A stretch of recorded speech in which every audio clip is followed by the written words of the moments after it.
A unique feature about this Master of Divinity is its level of integration. Traditionally, a seminary degree would be built on theoretical foundations, biblical studies, theology, church history, and they would maybe put in a few application courses or a layer of application courses that you do in a certain area. But in this program, from the ground up, we begin with the actual activities of a minister: worship, congregational leadership, Christian proclamation, and we take those domains and we let them be the focus for the theology, the Bible, the church history, and the practical domain, practical application of that domain. We'll pick a problem, a local church problem, that is relevant somehow to the course. And you will run that through a biblical, theological, church historical grid and construct a pastoral theology of that situation.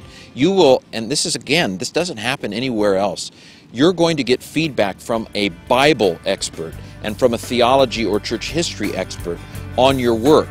It's not going to be the leadership prof or the missional prof or the worship prof even, who gives you feedback on your biblical exegesis relevant to that problem. It's going to be a PhD in Bible who's going to give you that feedback. Not only do we cover the practical aspects, but we need to cover theology, we need to cover what the Bible says about those topics, we need to cover what church history says about those topics.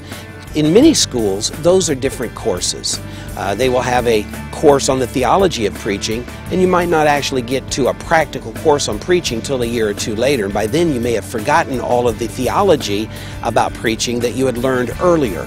We want to address that by having in each course a theological component, a church history component, a practical component, and a Bible component.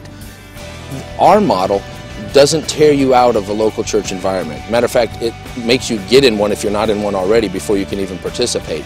And so you're constantly held accountable, socialized to, integrated with your local congregation.